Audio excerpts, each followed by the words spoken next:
It was just past 9 p.m. on a quiet Thursday evening when Officer Blake Harding noticed a sleek black luxury sedan rolling down Jefferson Boulevard. The car wasn't speeding, swerving, or violating any visible traffic laws, but something about it made Blake squint. He flicked on his patrol lights. The vehicle slowed to a stop near the curb. Blake approached slowly, one hand near his holster. Through the tinted window, he could make out the silhouette of a man, calm, motionless, and waiting. Blake tapped the glass. It rolled down smoothly. "License and registration," he said flatly. The man in the driver's seat didn't flinch. He was sharply dressed, navy blazer, crisp shirt, gold watch. His eyes, calm but piercing, locked with Blake's. "Is there a reason I was pulled over, officer?" the man asked, his voice even, professional. Blake cleared his throat. "You were driving a little suspiciously." The man raised an eyebrow. "Suspiciously?" "Yeah. No signal a few blocks back. Routine check." Still calm, the man reached into his glove compartment and handed over his documents. Blake barely glanced at them before heading back to his cruiser. The name on the license read, Derek Langston. Blake typed the name into the system, and froze. Title, Chief of Internal Affairs, Metro Police Division. His pulse spiked. He turned back toward the car, now feeling the weight of every step he took. As Blake approached the driver's window again, his once firm posture softened. Gone was the tight grip on his belt, replaced now with awkward restraint. He cleared his throat, trying to keep his composure. "Mr. Langston," he began, offering the license back with both hands, "everything checks out. You're free to go." Langston didn't move. He took the ID slowly, still watching Blake with that same unreadable calm. "Tell me something," Langston said, voice low. "Do you often stop vehicles that aren't breaking any laws?" Blake hesitated. "Just doing my job, sir." Langston gave a short, humorless smile. "Is that what this was?" There was a long pause. "You know," Langston continued, still in that same calm tone, "we review every officer's patrol activity in internal affairs. Your name's come up before. A few times, actually." Blake felt the chill creep up his spine. I didn't mean any offense," he stammered. "No, I imagine you didn't," Langston said, finally glancing away as if dismissing him with his eyes alone. "But intent isn't the only thing that matters in this line of work." Blake straightened his shoulders again, trying to reclaim his authority. "Is there a complaint you want to file, sir?" Langston turned back to him, his expression unreadable. "No," he said. "Not tonight." Then he rolled the window up, shifted the car into gear, and pulled smoothly back onto the road, leaving Blake standing there, heart racing, mind spinning. Blake sat in his cruiser for several minutes after Langston drove off, staring at his own reflection in the rearview mirror. The red and blue lights still pulsed against the empty street, now making him feel oddly exposed. He reached for the tablet mounted to his dashboard and began typing up the traffic stop, except this time he second-guessed every word. Reason for stop. He hovered his finger over the input field. Suspicious driving? Failure to signal? Neither felt safe anymore. Neither felt true. He erased the entry. Instead he wrote, verbal interaction only. No citation issued. Driver cleared. He hit save. Then, almost out of habit, he clicked open his internal activity log, something he rarely bothered to look at. But now he needed to know. Sure enough, his heart sank when he saw it. 3 prior flags. All listed under unwarranted vehicle stops, discretionary review pending. He remembered each case. A vague gut feeling, a moment of precaution. None of them had led to arrests. No drugs. No weapons. Just short, uncomfortable stops, and complaints that trickled upward. He had always told himself it was part of the job. But now he wasn't so sure. He leaned back in the seat and exhaled slowly. It was no longer just about the stop tonight, it was about who he'd stopped. And who was watching. Then his radio crackled to life. Unit 12 dispatch. Officer Harding, please report to Central tomorrow at 0900 for a follow-up review. Copy? Blake closed his eyes for a second. Copy that, he replied. Tomorrow was going to be a long day. The following morning, Blake arrived at Central Precinct 15 minutes early. He had barely slept, replaying the stop over and over in his head. There were no violations, no aggression, no disorderly behavior. And yet, deep down he knew. Langston didn't need to say the word investigation for the message to be clear. He stepped into the glass building and made his way past the metal detectors, the front desk, and a young officer who gave him a polite nod. Blake didn't return it. The internal affairs floor was quiet, almost too quiet. No radios blaring. No idle chatter. Just the click of shoes against polished tiles and the occasional hum of fluorescent lights overhead. He hated coming here. It always felt like being watched, like the walls themselves were collecting data. He entered the waiting area. A woman in a gray suit motioned to a seat. "Chief Langston will see you shortly." Blake nodded, sat, and stared at the IA logo on the frosted window in front of him. It was a simple emblem, a scale balanced on a shield. Today it looked more like a warning than a symbol of justice. 10 minutes passed. Then the door opened. "Officer Harding," a deep voice said. Blake stood. Chief Derek Langston held the door open himself, not a secretary, not an assistant. Just the man who Blake had tried to intimidate the night before. Langston's office was clean, minimalist. One wall was covered in commendations and framed articles from major publications. The other wall, entirely glass, overlooked the precinct courtyard. Blake stepped inside. Langston motioned to a chair. "No uniform today?" Langston asked. Blake cleared his throat. "Didn't think it was required." "It's not," Langston said, settling into his chair. "But presentation matters." The silence that followed was surgical. Blake leaned forward. "Sir, I want to apologize for last night." Langston raised one hand.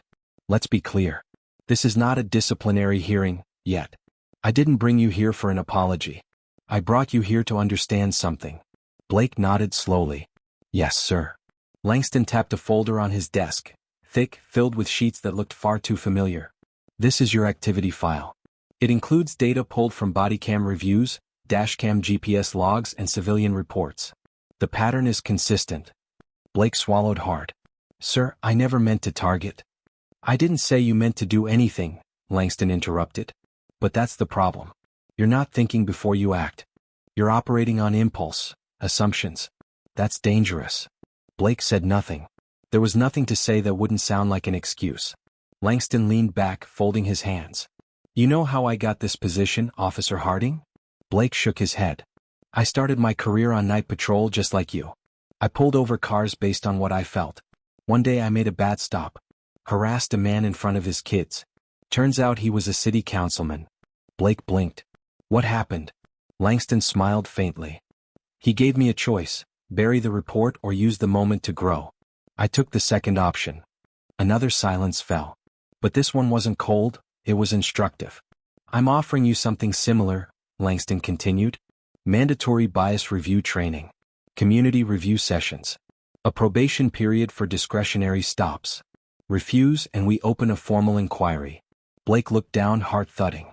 It wasn't a punishment, not yet. But it was a line in the sand. And he had to choose which side to stand on. Blake sat there in silence, the weight of Langston's words pressing down harder than any disciplinary report ever could. There was no yelling, no slamming of fists on the desk. Just facts. Truth. The kind that's hard to hear because it quietly dismantles the story you've told yourself for years. He had always believed he was a solid officer. Attentive, proactive, cautious. He'd earned commendations, solved cases, even pulled a child from a burning vehicle once.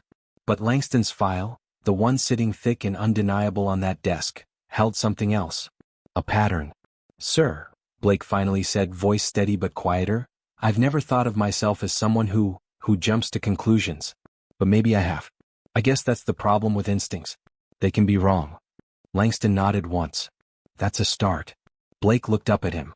"So if I accept this, training, review, all of it, what happens to my record?" "It stays," Langston replied firmly. "But it shows that you chose to engage with the issue instead of avoid it.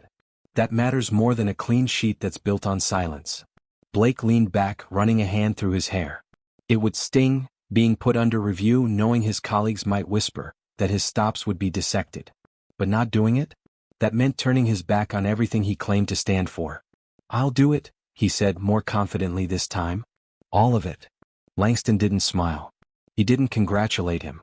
He simply nodded, like a teacher marking an assignment as received. "Good. I'll have the paperwork sent over by the end of the day. Your discretionary patrol status will be suspended until the review period is complete." Blake stood. "Understood." As he turned to leave, Langston spoke again, his voice low but direct. "Officer Harding, one last thing." Blake turned back. "When you pulled me over last night, I stayed calm. You probably thought that was professionalism. But it was something else too, years of knowing that people don't always see the whole me when they look at me. That's not your fault. But it is your responsibility now. Blake met his eyes. There was no anger there. Just experience. And something else. A warning wrapped in wisdom. Yes, sir, he said. He left the office with his heart heavier but his mind clearer. By the third week of training, Blake Harding had stopped seeing the sessions as a chore and started seeing them as a mirror. And not a flattering one. One morning he sat in a cramped classroom inside a community center in Eastwood, a neighborhood he had patrolled for years but never truly understood. The instructor, a retired lieutenant named Carla Mendez, was presenting a case study involving a discretionary stop that escalated needlessly. The footage wasn't violent, but it was tense. An officer barking questions, a driver growing more defensive, and a young child in the backseat silently crying as it unfolded. After the video ended, Carla looked at the group of officers and asked a single question. What do you see? Some murmured about procedural issues. A few shrugged. Then she turned to Blake. Officer Harding? He shifted uncomfortably. I saw fear, he admitted. From the driver. From the kid. And from the officer too, I think. Carla nodded. Good. Now ask yourself, why does fear exist on both sides? Blake didn't have a simple answer. No one in the room did. After the session, Carla approached him. You've changed since week 1, she said. Blake gave a H back at the precinct. Blake was asked to review footage of one of his own past stops, an internal exercise tied to his training. The clip was from 6 months ago. He barely remembered the incident, but as it played out, he felt his stomach tighten. The driver, a young man maybe 25, was cooperative, soft-spoken, clearly nervous. Blake, on the other hand, had a coldness in his tone that made even him cringe. What's your business in this neighborhood? Where are you coming from exactly? You sure about that? Watching it now, the implication behind each question hit him like a slap. He hadn't accused the driver of anything, but he'd made it clear the man was under suspicion, for nothing more than existing in the wrong place in the wrong car at the wrong time. When the video ended, Blake sat there in silence for a full minute. He didn't recognize the man in the uniform. Elf smile. I had to. I think the old version of me couldn't survive much longer. By the time he entered his 4th week of the program, Blake had requested to join the precinct's Community Engagement Initiative, a project most officers avoided. It meant organizing events, hosting forums, and, most uncomfortably, fielding feedback directly from civilians. At one event, held at the Franklin Rec Center, he stood behind a folding table, helping hand out flyers about neighborhood safety meetings. A teenage boy approached with his mother, eyeing Blake's badge cautiously. You're a cop? The boy asked. I am, Blake replied with a nod. You ever stop someone just 'cause you felt like they looked out of place? Blake paused. I have, he said. And I was wrong. The boy blinked in surprise. His mother gave Blake a slow, approving nod. That's the first time I've heard someone say that, she said. Means a lot. A few days later, Langston summoned Blake for a follow-up. He entered the office once again. Same minimalist decor, same polished tone. But this time, Blake didn't feel the weight of guilt on his shoulders. He stood taller, calmer. Langston gestured to the seat across from him. I've read your review notes. Impressive progress. Real effort. Thank you, sir. Langston tilted his head. You didn't have to take it seriously. A lot of officers treat the program like a checkbox. I didn't want to keep pretending, Blake said. Not to the public. Not to myself. Langston studied him for a long moment. Good. Because I don't want officers in this department who act out of habit. I want officers who act with intention. He slid a new folder across the desk. Captain Merritt is retiring next spring. That means a new opening on the Community Relations Task Force. Consider this an invitation to apply. Blake blinked. You're recommending me? I am, Langston replied. Not because of who you were, but because of who you've decided to become. For the first time since their paths had crossed, Blake smiled fully. Genuinely. Then I won't let you down. Spring arrived quietly in the city, soft rains, blooming dogwoods, and longer days that seemed to stretch out like second chances. Officer Blake Harding, now several months out of training, stood in full uniform in front of a modest crowd gathered inside the municipal building's South Hall. Community leaders, precinct brass, a handful of local reporters, and several civilians he once might have regarded with caution now sat together, applauding politely as the Chief of Internal Affairs took the podium. Langston looked out at the audience, then at Blake. This department doesn't often make a point of public acknowledgement, he said, his voice calm but commanding. But change deserves a witness. Accountability deserves recognition. He paused, glancing at a note card, then smiled slightly. When Officer Harding joined our community relations task force, he didn't come as a hero or as a scapegoat. He came as someone who had every reason to hide from responsibility, and chose to confront it instead. That matters. Blake stood, heart thudding, and walked to the front as Langston extended a hand. They shook, firmly with mutual respect, before Blake turned to face the small crowd. I used to think good policing meant strong instincts, he said, gripping the edge of the podium. But I've learned instincts can be shaped by things we don't realize. Assumptions, fears, past experience. Good policing, I've come to believe, means slowing down long enough to see the full story in front of you. Not just the pieces that feel familiar. The room was silent. Listening. I failed to do that for a long time, he continued. But someone I once tried to treat like a suspect showed me what leadership actually looks like. Langston's brow lifted slightly, but he didn't smile. He just nodded subtly. Blake stepped down to quiet applause, not roaring but real. Back in uniform and on patrol, Blake cruised down Jefferson Boulevard again. The same stretch of road. The same kinds of cars. But he felt different. He no longer reached for the spotlight when his gut said maybe. He started with curiosity, not control. At one point he saw a vehicle pulled over with a flat tire and a flustered driver waving traffic around her. He flipped his lights on, not for a stop but for help. Blake exited his vehicle and walked over. "You all right, ma'am?" he asked. She looked up, wary at first. "I think so. Just didn't expect a flat on my way to my kid's recital." He smiled gently. "Let me give you a hand." They worked together, and within 10 minutes she was back on the road. No citations. No suspicion. Just service. One afternoon, Blake found himself walking past the internal affairs floor again. He wasn't summoned, just passing through on his way to a training seminar. Langston stepped out of his office at just the right moment. "You know," he said, "you never really apologized for pulling me over." Blake grinned. "You never really complained." Langston smirked. "Fair enough." A brief silence followed. Then Langston added, "Sometimes it takes the wrong moment to lead you to the right direction." Blake nodded. "Yeah. And the right teacher too." They parted ways with a quiet understanding, not just as officer-in-chief, not even as student and mentor, but as two men who once stood on opposite sides of a car window, and both came away seeing more clearly. Months had passed since Blake Harding completed the community engagement training and joined the task force. The speeches were done. The formal nods of approval had been given. The precinct had for the most part moved on. But Blake hadn't. Because real change doesn't end with a promotion or a handshake, it continues in the quiet moments. The hard ones. The ones no one claps for. Blake was standing in line at a corner cafe, wearing jeans and a plain gray hoodie. No badge. No uniform. Just a regular guy ordering coffee. Behind him, two young officers in uniform were chatting. Loudly. "So I pulled him over, right?" Window tint was way off. Dude looked shady as hell.